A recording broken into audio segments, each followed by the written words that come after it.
educação é nos remeter à reflexão em torno de um tema extremamente abrangente.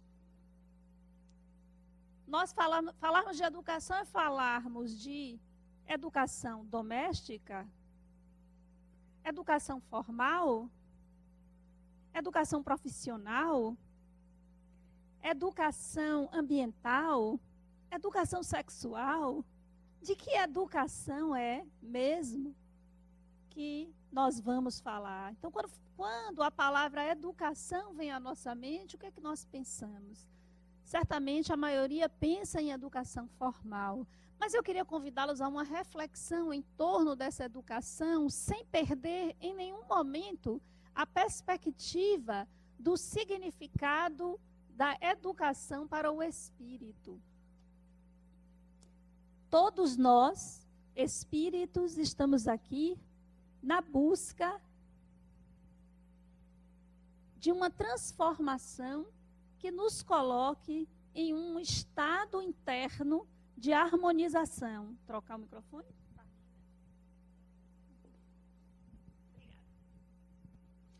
Num estado interno de harmonização tal que possamos ter uma vida feliz. Esse está melhor mesmo. Que possamos ter uma vida feliz. Todo mundo quer ser feliz. Quem é que quer ser feliz aqui? Ninguém. Levanta a mão, gente. Participa. A pessoa fica do lado de lá assim, apático. A gente tem vontade de descer a escada e ir embora. Não pode não. Vocês me ajudem aí, por favor. Eu sou uma criatura movida a calor humano. Sorriso, alegria. Mesmo quando a gente está triste, a gente deve ser feliz. Essa é a minha filosofia. Ser feliz, estar triste, mas ser feliz. Então, estamos em busca disso. Estamos aqui num processo de educação do espírito. Então, eu diria que todos esses níveis de educação, todas essas divisões que a educação tem, são níveis que estão à disposição do espírito com o objetivo maior de educá-lo nas leis de Deus. E a lei maior que é a lei de amor. Então, educar e educar-se é, antes de tudo, entrar em contato com a amorosidade que existe em nós. Porque é através da educação que nós acessamos não apenas conhecimentos formais sobre as coisas, mas é também através da educação que nós temos a possibilidade de uma convivência harmônica com o outro. Então, vamos refletir hoje sobre a educação doméstica de vocês. E aí, como é que anda a sua educação doméstica? A sua percepção desses níveis de educação são percepções? Você, como espírito, você já parou para refletir se você atua em cada ambiente, em cada espaço que você ocupa, em cada grupo com o qual você convive, se você faz esta convivência numa perspectiva e numa autopercepção de ser espírito de Deus? Se nós olharmos as nuances das nossas vidas nessa perspectiva, tudo ganha um significado diferente. As questões, elas começam a ter um significado e uma conexão e a fazer um sentido no nosso processo evolutivo. Então, como anda a sua educação doméstica? Você está inserido no seio da sua família com um espírito, percebendo a si mesmo e aos demais como espíritos de Deus em um processo evolutivo e, consequentemente, buscando a educação da alma? Ou vocês fazem como eu dizia para as minhas filhas quando elas eram crianças? Hoje eu não preciso mais dizer. Quando elas eram crianças, que eu ia deixá-las com alguém. Ou que elas iam para a casa de alguém, eu dizia assim: meninas, finjam que são educadas. Por favor. Hoje eu não preciso mais dizer, porque elas já estão crescidas o suficiente para fingirem sem que eu precise recomendar. Então, finjam que são. Será que nós observamos a educação doméstica na convivência? Eu nem saí de casa ainda, hein? Porque tem gente que é o contrário. Em casa, você é elemento agregador? Você é elemento que harmoniza? Você fecha o que abriu, lava o que sujou? Você tem consciência coletiva? Você contribui para que o ambiente coletivo seja um ambiente harmônico, limpo, organizado? Ou você desarruma e deixa lá para o outro organizar? Você respeita a individualidade? Eu tenho certeza que aqui todo mundo, que aqui não tem nenhuma mulher que acessa o e-mail do marido, se ele vacilar e deixar aberto a senha. Aqui, essas mulheres malucas aí do mundo. Aqui não. Aqui eu tenho certeza que você respeita a individualidade do outro. Isso é educação. Você se dá conta disso? Porque, veja, nós estamos aqui num processo de aprendizagem para convivermos em esferas mais evoluídas. E como será viver em esferas mais evoluídas? Se não esse nível de burilamento que vai desde o micro até o macro, que vai da unidade, que é a célula da sociedade, que é uma família, que é a convivência doméstica, até esferas de convivência social, convivência planetária e futuramente até interplanetária. Como se eu não sei respeitar a individualidade do outro? Se eu não sei conviver de forma coletiva, de uma maneira harmônica, com as pessoas que vivem comigo, que convivem diariamente comigo, com as quais eu tenho laços consanguíneos, eu tenho laços de afeto, como, enquanto espírito, eu vou conseguir conviver em um planeta mais evoluído do que a Terra, no qual os espíritos que lá habitam já alcançaram naturalmente esse nível de convivência harmônico, respeitoso, compreensivo, generoso? Isso também faz parte da educação. Não esqueçam, na convivência familiar, de observar a generosidade, a compreensão, a mansidão, a ternura. Será que nós observamos isso? Quantos conflitos não nascem no seio das famílias por conta da nossa má educação na convivência com o outro? Do desrespeito ao espaço do outro, à individualidade do outro, da falta de compreensão para com o momento do outro ou com as dificuldades do outro. Tem pessoas, eu conheço um casal, aliás, não, me contaram, é melhor, né? Um casal que diz que se separou por causa de uma cereja no bolo. A criatura gostava da cereja e o outro foi comer a cereja. Pronto. Deu uma briga tão grande que acabou em separação. Separou por quê? Por causa da cereja do bolo. Quantas vezes nós brigamos por coisas tão pequenas? Por coisas materiais, por comida, o marido deixa uma toalhinha básica em cima da cama, precisa brigar por causa disso? Sabe que homem é eternamente criança? Tenham paciência com eles, que um dia eles chegam lá, você dá risada, né?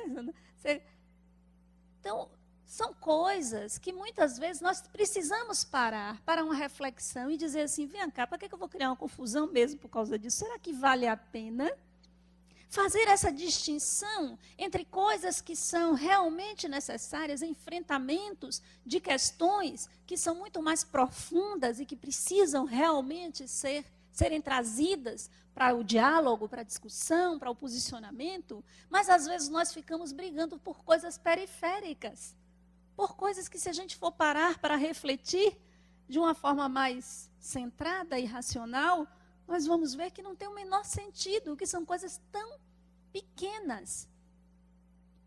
Faça o diálogo. Se a gente tem que brigar, que seja a boa briga, que seja aquela por algo que realmente vale a pena, e na intencionalidade de alcançar uma harmonização, do dizer coisas que precisam ser ditas, porque aquilo é fundamental ser colocado, sair da sombra, ser trazido à luz para ser transformado.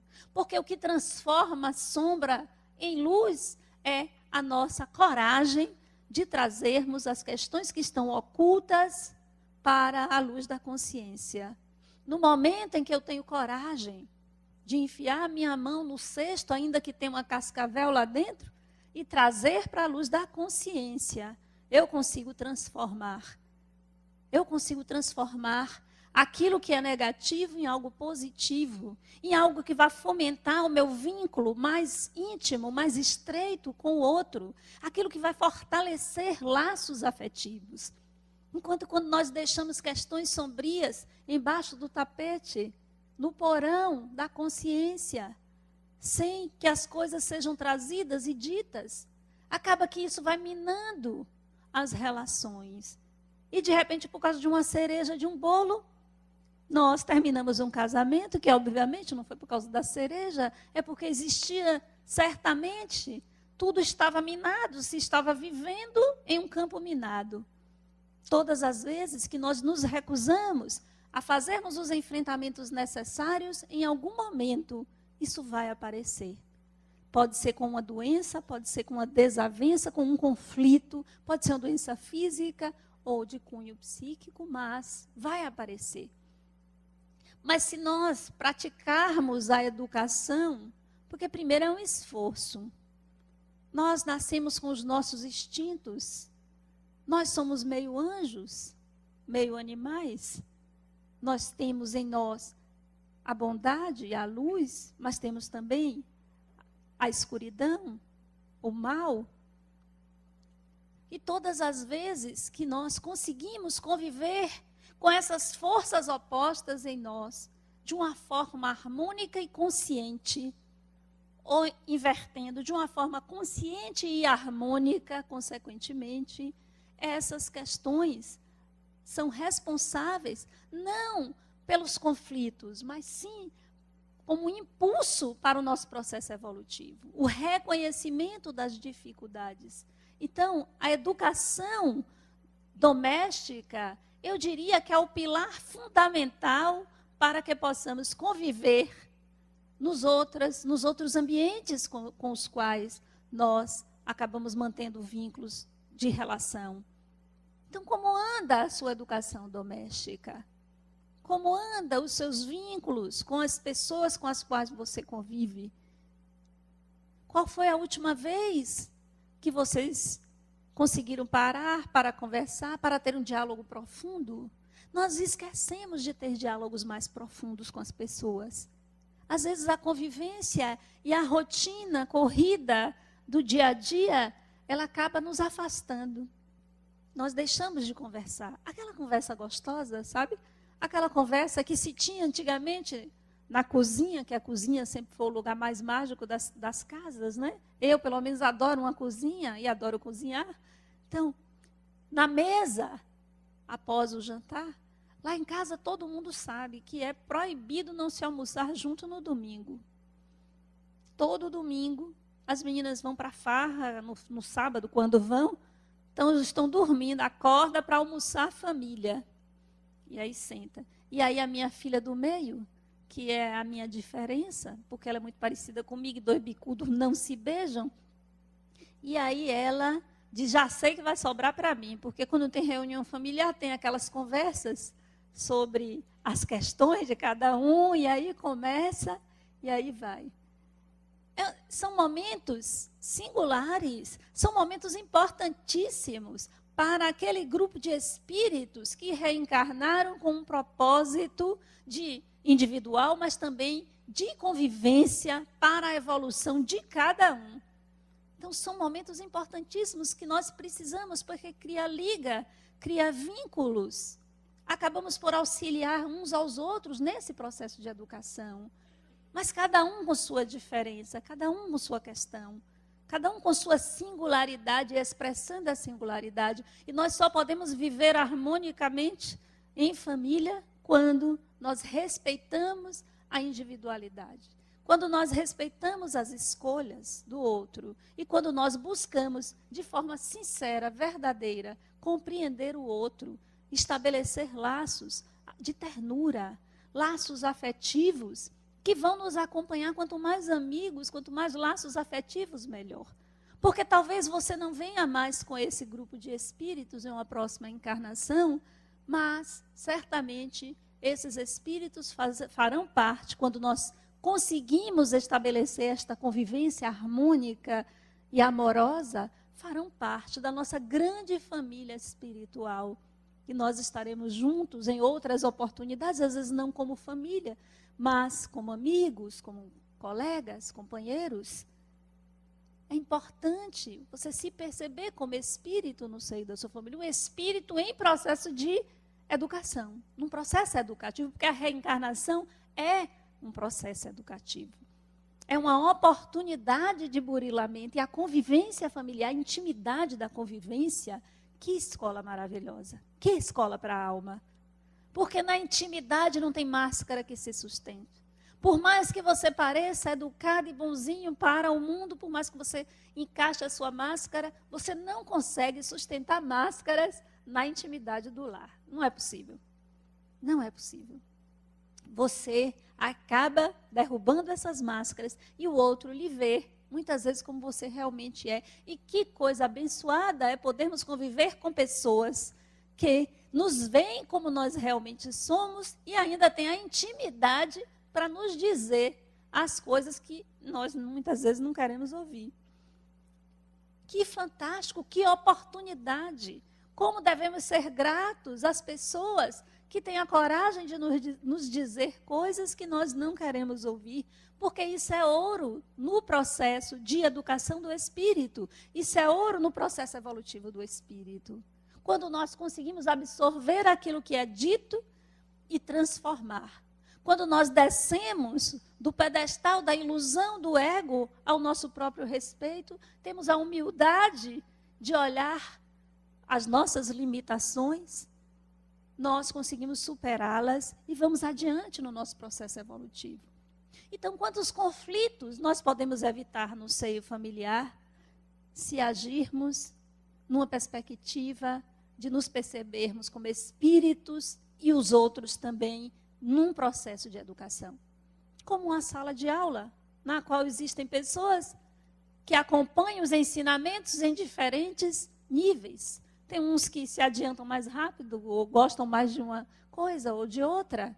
Mas o importante é que toda a classe, ou seja, que toda a família, aproveite este momento para dar um passo, cada um no seu processo, cada um na sua escadaria individual, mas juntos, avançando, para integrar totalmente as leis de Deus.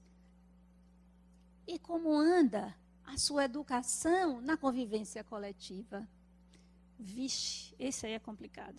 Aqui em Salvador, então, é um processo complexo, porque nós somos estimulados por osmose, pela convivência, a sermos deseducados. Somos estimulados a sermos deseducados. Como nós precisamos de consciência coletiva e de educação na convivência social, na convivência com o outro. Como nós precisamos diminuir os nossos sons, como precisamos não falarmos no celular nos locais nos quais não se pode falar. Não deveria existir aviso, não use aparelho eletrônico, porque automaticamente uma pessoa educada já sabe que num ambiente na qual estamos buscando uma conexão com a nossa essência, com o sagrado, com o espiritual, não se pode usar aparelhos eletrônicos, mas nós ainda precisamos avisar, seja no teatro, seja no cinema, em todos os lugares. E de tanto todo mundo fazer, nós acabamos fazendo também. Porque fica como se fosse normal, mas não é normal. É normose. Ose quer dizer patológico. Quem tem escoliose sabe do que é que eu estou falando, né? Lordose, escoliose. Significa um funcionamento anormal? Significa que a coisa não está boa? Então, isso não é normal, isso é normose, isso é uma loucura. Nós precisamos conseguir lidar com a tecnologia de uma forma educada. Educada. Eu já deixei pessoas em mesa de restaurante, porque fica o tempo inteiro no tablet, no celular, não sei para onde. Se me chamou para conversar e não quer conversar, tudo bem, fica aí com o seu trocinho aí que eu estou indo ali. Precisamos ter educação. Isso significa não usar? Não. Uso. E devemos usar tudo que a A ciência, a tecnologia conseguiu avançar, mas para tudo é preciso educação. Para tudo é preciso bom senso, discernimento. E nós conseguimos isso quando nós temos atenção para com o outro, quando nós somos educados na convivência com o outro. Eu fico achando interessante, eu passeio todos os dias de manhã com o meu cachorro. E vou para lá e para cá e levo o meu saquinho para pegar as necessidades do meu cachorro. Orgânico, biodegradável.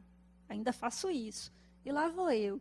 Várias vezes as pessoas, muito bem, gostei de sua atitude, já ouvi várias vezes. Entretanto, a calçada do prédio é de ponta a ponta.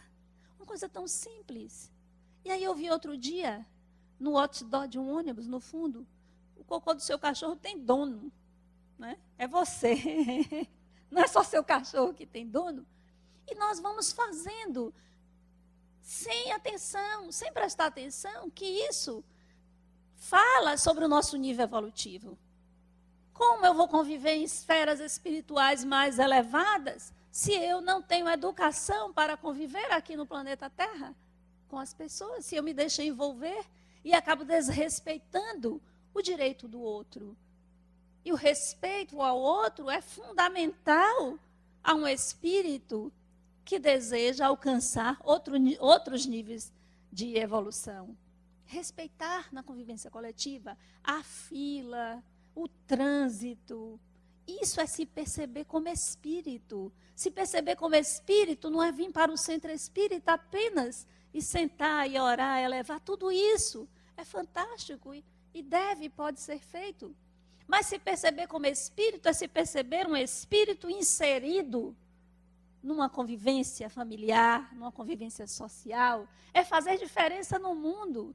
Senão tudo que nós estamos conversando aqui, tudo que nós estamos aprendendo aqui serve para quê?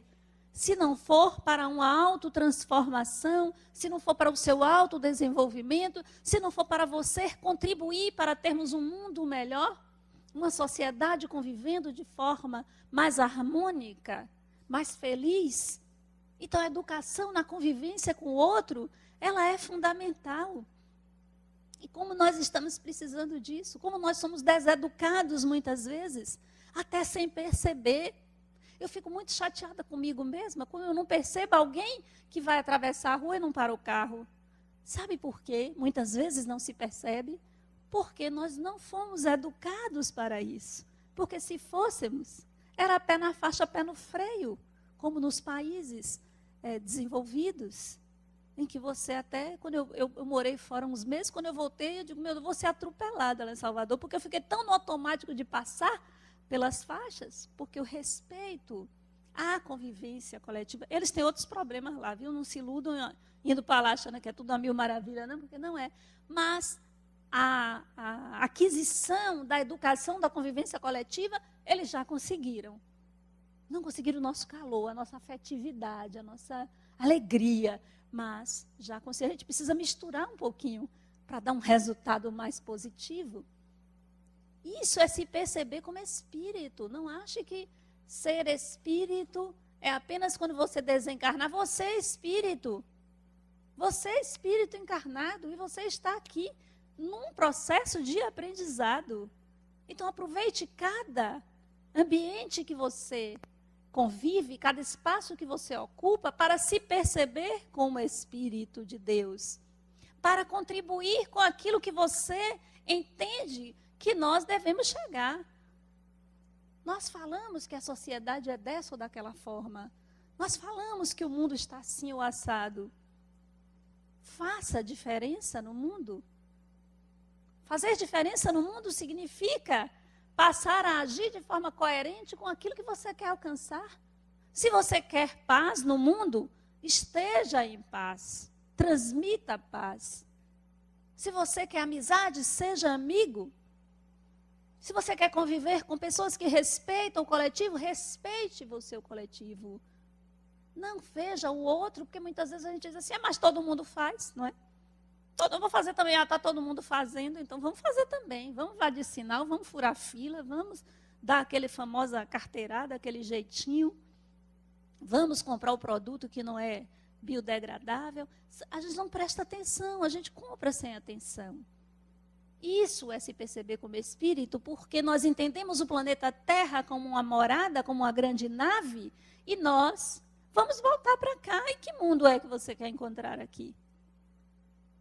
Você quer encontrar aqui um deserto árido, sem água, sem animais? O que você quer encontrar aqui? Contribua para que você, ao retornar, encontre aqui o mundo que você deseja encontrar.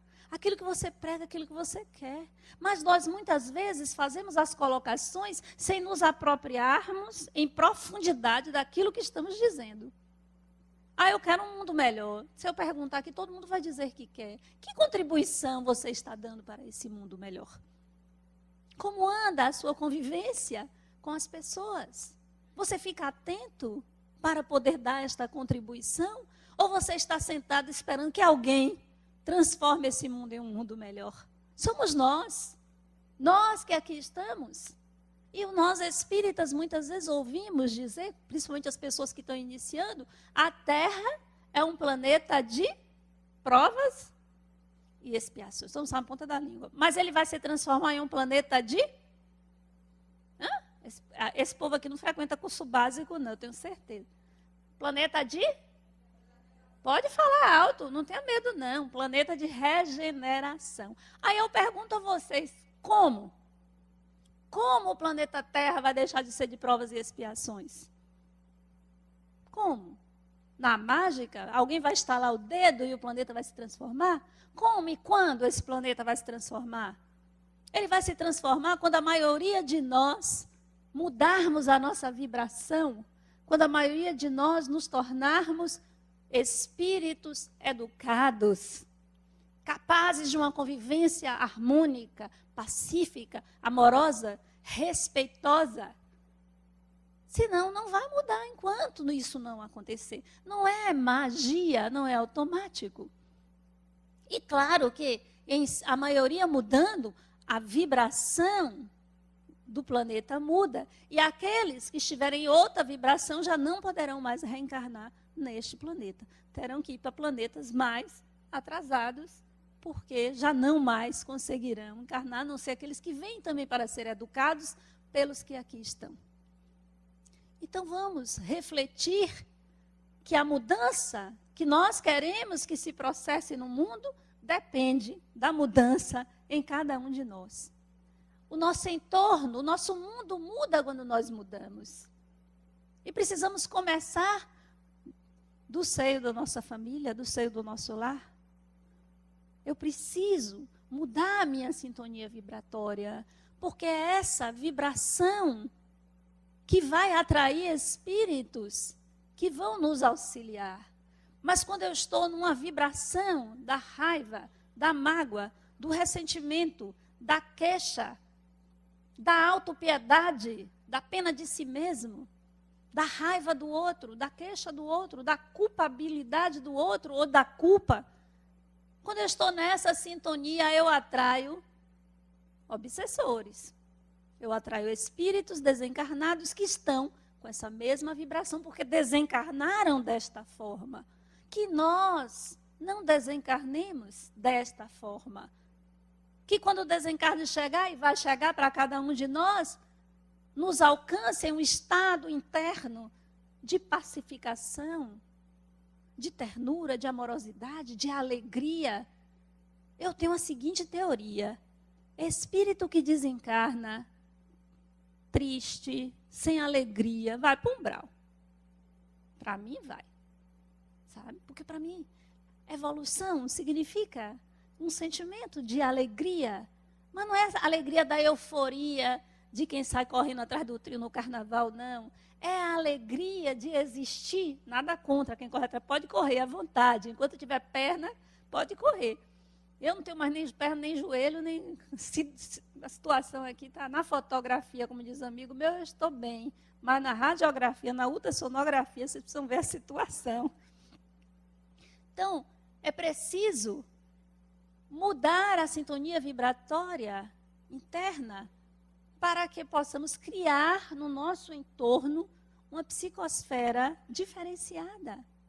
as aflições, os problemas e as dificuldades que nós enfrentamos, quando nós estamos numa vibração do que eu falei agora há pouco, da raiva, do ressentimento, da mágoa, da queixa, enfim, nós atraímos, além de tudo, outros espíritos nessa vibração que acabam por fomentar ainda mais a nossa aflição. Então, vamos nos livrar de aflições. Todas aquelas que vocês puderem se libertar, se libertem, mandem embora. Tem gente que não consegue viver sem problema. Quando não tem problema, aí vai para o consultório, eu já atendi gente, mas eu estou sem problema, e isso é um problema. Eu preciso ter um problema, tem gente que não sabe. Então, porque às vezes também a vida está tão vazia que a pessoa só tem o problema. Se tirar o problema, fica sem nada. E o vazio, o ego não suporta.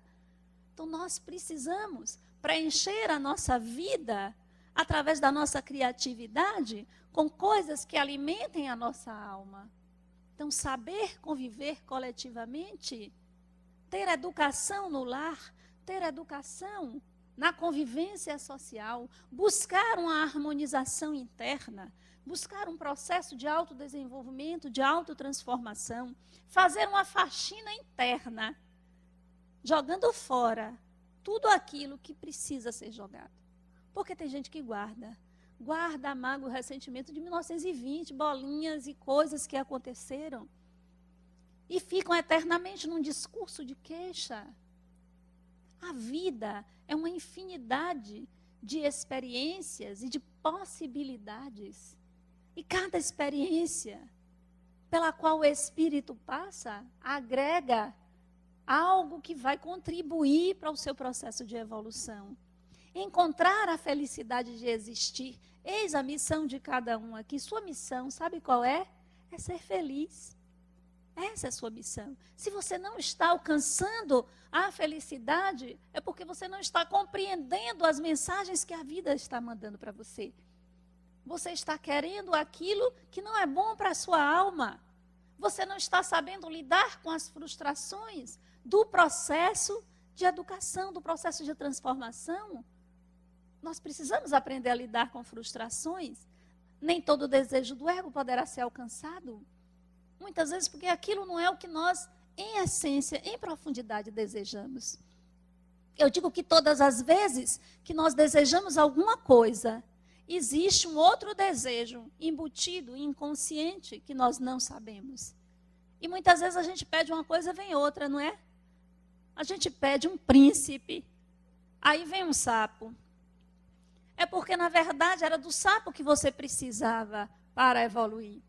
Por isso que não veio o príncipe. Beije ele bastante, que um dia, certamente, você vai ter uma surpresa, acordará com um belo príncipe do seu lado. Por enquanto, vá se conformando com o sapo.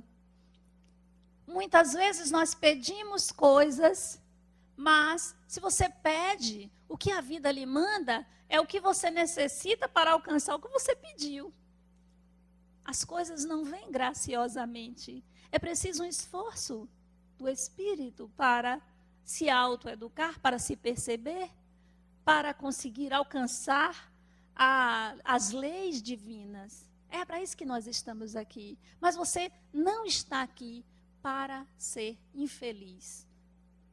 Coloque isso na sua cabeça. Se vocês saírem daqui hoje, repetindo esse mantra, eu não estou aqui para viver infelicidades, para viver dores, eu estou aqui para ser feliz.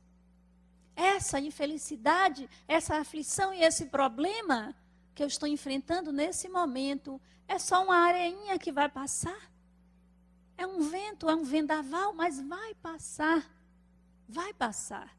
Tente compreender qual é o sentido, qual é o significado, que aprendizado para o espírito essa situação está lhe trazendo. Do que você precisa abrir mão?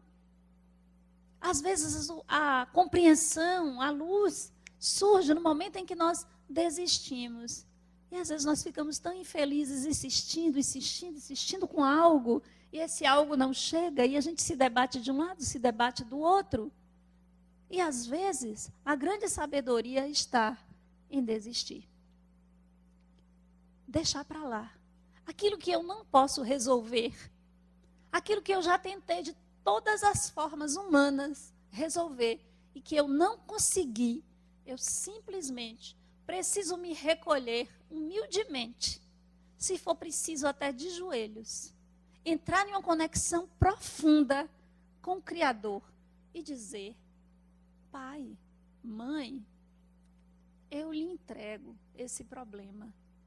Eu reconheço a minha humanidade e a minha incapacidade de resolver. Eu lhe entrego. Foi o que Jesus fez, ele deixou uma lição. Ele disse: Pai, em tuas mãos entrego o meu espírito, antes de expirar na cruz. E ele disse também: que seja feita conforme a vossa vontade e não a minha. Que possamos dizer isso diante da vida. No momento em que a vida nos coloca algo que nós não estamos conseguindo resolver, não estamos conseguindo lidar, que possamos ter a humildade de dizer: Pai, que seja feita a tua vontade e não a minha vontade. Eu reconheço humildemente que não sou capaz de resolver isso. E quando nós não somos capazes de resolver algo, por mais esforço que tenhamos feito, isso não é mais problema seu, é problema de Deus. Entregue. Seja capaz de entregar. Você ser determinado é muito bom. Você ser obstinado é muito ruim. Ser determinado é batalhar de todas as formas possíveis para se alcançar algo que se quer. Ser obstinado é ficar batendo a cabeça, sem encontrar uma outra forma de viver. É ter apenas um alvo, é ter apenas um objetivo, e não ser capaz de enxergar outras coisas. Eu posso ser determinado em lutar para alcançar o que eu quero, e isso é muito saudável. Mas eu tenho que pensar também que a vida é feita de outras coisas. Então, tem momentos que eu preciso desistir de determinadas coisas. E, às vezes, quando nós desistimos, o tempo passa e as coisas nos chegam. Na hora que tem que chegar, no momento em que tem que chegar. Então, vamos ter mais leveza diante da vida. Para que você está carregando esse peso todo? Para que colocar tanto peso? E, às vezes, a gente quer levar o nosso, quer levar o do outro, porque tem gente que é assim, quer levar o seu, o do filho, o do vizinho, da vizinha, porque pensa que assim vai evoluir mais depressa. Não, a trilha vai ficar mais pesada. No fim, os outros vão lhe passar e você vai ficar carregando. Aquilo que não é seu, que não lhe pertence, dispense. E aquilo que é seu, segure e leve, mas leve com coragem. Leve com graça. Você é um Espírito de Deus. Todas as respostas aos seus questionamentos estão em você. E você tem todas as possibilidades de solucionar todas as dificuldades que possam aparecer na sua vida. Confie mais em você mesmo. Confie no Criador. Confie que você é um filho amado. E que tudo o que acontece na sua vida é para o seu bem, é para o seu melhor. Você sofre por ignorância, porque você ainda não está compreendendo. Quando você compreender, você vai ver que tudo faz sentido. E você vai conseguir transformar esse sentimento em uma flor. E você vai colher e ofertar ao mundo e tornar esse mundo melhor. Muita paz.